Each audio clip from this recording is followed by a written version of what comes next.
Hello and welcome to Nameless Media. I am your host. I don't have a name. That's why the channel is called that. I just wanted to do a very quick, unscripted recap of the Oscars where I revisit my predictions in detail and see how I did. I went ahead and I uploaded a quick YouTube short or TikTok or Instagram Reel. I uploaded it to all three platforms. So if you want to see like a well-edited compilation of all the highlights from the Oscars, go check that one out. That's not what this one is. This is just going through the results and talking about my predictions, seeing what I got wrong and what I got right. A little bit more inside baseball. Let's just jump into it. Best Actor, Adrien Brody. Okay, I'm fine with this. I mean, like, Timmy would have been a much more interesting win, but in hindsight, this does make sense. He won a lot more of the precursors. He's won an Oscar before. I guess this is where the narrative law kind of failed me the hardest last night, but it's fine. Timothy's got the rest of his life to win his Oscar, and it may take a while like it did for Leo, but one day he'll get it. That just makes his narrative even stronger, the fact that he keeps losing. That is one incorrect prediction. Let's move on to Best Actor in a Supporting Role. Kieran Culkin, Real Pain, no surprise. I did predict Kieran Culkin. That is one correct prediction. Yeah, boring category. Moving on. Actress in a leading role. Man. My beloved Demi Moore didn't win. I guess narrative law kind of failed me again. But I guess it's a little bit subjective because Mikey Madison does have a compelling narrative as somebody who's up and coming and whose career is getting a big break as a part of this massive Best Picture frontrunner. I mean, overall, I guess Anora has a narrative of its own as a runaway success at the Oscars, so whatever. Cynthia Erivo missed that EGOT, but next year, Wicked for Good. Snatch it up. You got this, Cynthia. I'm rooting for you. For actress in a leading role, I predicted Demi Moore, and I got that wrong. That is two incorrect predictions. Moving on to actress in a supporting role, Zoe Saldana, Emilia Perez. I did call that, so that is two correct predictions. Best animated feature film. I am so astonished that I did not recognize the narrative law argument to be made for Flow. It was made in Blender for less than $5 million, so of course the narrative law pushes this over the edge above The Wild Robot. So like, it may have failed me earlier in the acting categories, but it pulled through here. However, I did predict The Wild Robot, so that is yet another incorrect prediction for me. We are at 3 incorrect predictions. I'm gonna skip over the shorts. Best cinematography. Oh, hey. Can we talk about the fact that they did the Fab 5 format for some of the texts? That was super cool. I'm really glad that they did that, and I hope they do that again. But anyways, cinematography. Winner, The Brutalist, Lowell Crowley. Sure. I mean, like, I do prefer Greg Fraser, but this is, like, I'm still fine with this. VistaVision, that whole thing was pretty cool. That's another correct prediction for me. So that is 3 correct predictions so far. Costume design. Once again, I'm so happy that they did the Fab 5 for this. I thought that the bit with Bowen coming out with the Shiz University costume, that was really cute. Anyways, Wicked. Oh, first ever black man to win for costume design. That's pretty sick. I'm pretty happy about that. That is another correct prediction for me, for a total of 4 correct predictions so far. Best directing, Sean Baker. We all saw this coming. Sean Baker took home 4 Oscars last night. I think that one of the only other people, if not the only other person to win 4 Oscars in one night was Walt Disney. And Sean Baker is the first person to win 4 Oscars in one night for the same movie. So that's pretty interesting. And it's also his first 4 Oscars. That's pretty cool. Did he deserve to win all of that for Anora? I mean, probably not. I don't think it's that good, but it's still pretty good. Still happy to see Sean Baker getting his flowers, you know? So since I did call that, that is 5 correct predictions against 3 incorrect predictions. Documentary feature film. I want this to be the biggest headline of the night. No Other Land wins. That was crazy. I was a little bit too cynical, but once again, narrative law pulls through.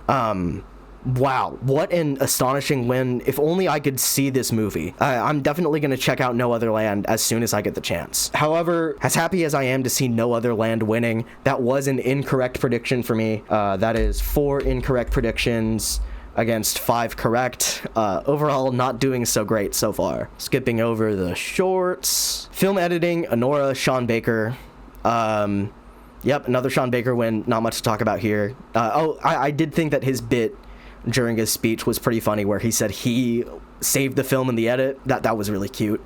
Anyways, another correct prediction for me. That is 6 correct predictions against 4 incorrect. International feature film, Brazil, you did it. You defeated the evil.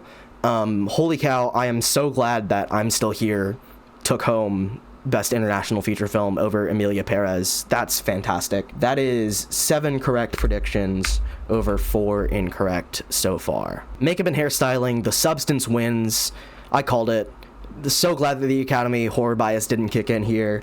That is 8 correct predictions against 4 incorrect. We're at a 66% accuracy rate. Original score, did y'all see Brady Corbet when he kissed the composer on the mouth? I might insert a voice clip that I sent to my friend while I was watching the Oscars because it's really hilarious. Blah, blah, blah, blah. That's what the Brutalist score goes like. That's what it... Oh, wait, did they just kiss on the mouth? Brady Corbet just kissed the composer on the mouth? Yeah, love me some Oscars yowie. Shout out Brady Corbet for kissing his composer on the mouth. Let's see Hans Zimmer and Chris Nolan next. Or who do we think would be the best kiss out of all of these nominees? Do we want Volker Bertelmann to kiss Edward Berger on the mouth? Do we want like a Challengers 3-way kiss between these 2 composers and Jacques Audiard? I definitely don't want that. I think out of this category, I think Daniel Bloomberg and Brady Corbet probably have the most compelling big fat smooch on the mouth between director and composer. Anyways, another correct prediction for me. 9-4. Best original song, who cares? I got it right though. That is 10 over 4. Yeah, multiple acceptance speeches from Emilia Perez. Not one mention of cartel violence, not one mention of the transgender community. What a contemptible, despicable, evil film this is. I am so sick of this movie, and I'm so glad that I don't have to think about it ever again. Best Picture, Anora. Yeah, I mean, I don't have much to say about this. I kind of called it, and if you saw all the precursors that it won, you could have called it as well. I know that people are saying that it was a pretty close race, but in hindsight, I think it was pretty obvious. Is it my favorite out of these 10? No, but I'm just glad it wasn't Emilia Perez. You know, I'm glad it wasn't a complete unknown. Anora, perfectly fine movie. I'm happy to see Sean Baker get his flowers. Yeah, cool. Another correct prediction for me. That is 11 over 4. Best production design. Did I predict Wicked? I don't think I predicted Wicked. I think I predicted The Brutalist. So that's an incorrect prediction for me. But that being said, Wicked was still my personal pick, and I'm still happy to see that this got selected. I guess the narrative law kind of failed me when it comes to my prediction of The Brutalist, but also, like, just look at those sets. How could Wicked not win, actually? Those sets were just immaculate. That is another incorrect prediction for me, so I'll bump it up to 5. Skipping over the shorts. Best sound. I called Dune Part 2. I'm so glad that they gave it to Dune Part 2. I'm so glad that they didn't give it to, like, Emilia Perez or something like that. Sound branch, pretty based. Shout out the sound branch of the Academy. That is another correct prediction for me, going up to 12. Best visual effects, also Dune, called it. I'm so glad that Dune won something. I'm so glad that it wasn't completely shut out. That being said, I have seen on Twitter a lot that if this movie had come out in like November, it would have swept. It would have won so much more than it actually won. So I really hope that they don't fumble this for Dune Messiah. I think Dune Messiah has the potential to really take over the awards circuit, provided they release it at the correct time of year. So Dune Part 2, I called it. That brings me up to 13 correct predictions. Adapted screenplay, Conclave, called it. The only win for Conclave of the night, unfortunately, but I'm glad that it got something. I'm glad that it wasn't completely shut out.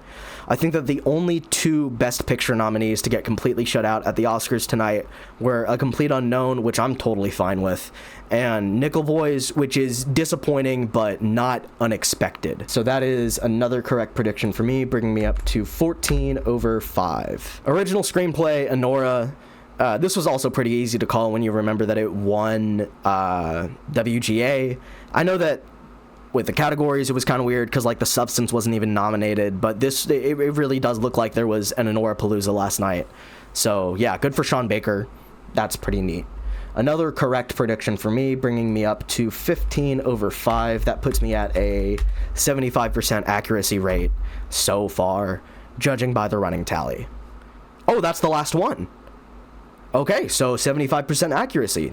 The 5 that I got wrong were actor, actress, animated feature, documentary, and production design, but every other prediction that I made was correct. So yeah, looks like I earned a C in predicting this year's Oscars. Let's reflect on the ceremony as a whole.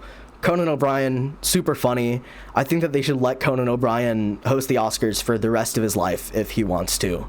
I'm so glad that this thing wasn't hosted by Jimmy Kimmel. I know that I'm repeating points that I already made in the TikTok, but like it bears repeating. Most important win of the night, the win of the night that I'm most happiest about, gotta be No Other Land. Like that just transcends everything else. Like I love cinema and I love the movies, but what's going on there is like significantly more important than any of this other silly stuff. It makes everything else feel silly by comparison whenever I think about No Other Land. But that being said, I do still think that cinema is very important. This is still my favorite time of year. I'm just very grateful that I got to exist at the same time as these amazing films. Shout out, I saw the TV Glow, my favorite movie this year that was not nominated for any Oscars. That deserves recognition. Narrative law may not always work, but I mean 75% is still pretty great. You know what I mean? I'm still gonna stand by the narrative law. I might tweak it, I might change the way that I look at it, but yeah, I still believe in the narrative law. I'm going to be using it next year when it comes to making my predictions. So I know up to this point I've been using this channel for like just Oscars coverage, and now Oscar season of course has come to a close, but I'm planning on continuing to yap about movies on this channel, and we'll just see where it goes. I'm just going to continue throwing stuff at the wall, and I'd really appreciate it if you join me so that you can help me figure out what sticks. So that being said, thank you so much for watching. Be sure to like, subscribe, ring the bell, leave a comment. What was your favorite win at last night's ceremony, and what was the biggest snub in your opinion? Leave another comment. What kind of content do you want to see from this channel going forward? Because we're at kind of a crossroads now that Oscar season is over. Welcome back to the 10 seconds of black screen during the end cards that you can click on stuff. I know I only have 20 subscribers right now, but thank you so much to each and every one of you who has been joining me throughout this Oscar season. Please stick around to see what else I have in store. I really appreciate it. Thank you.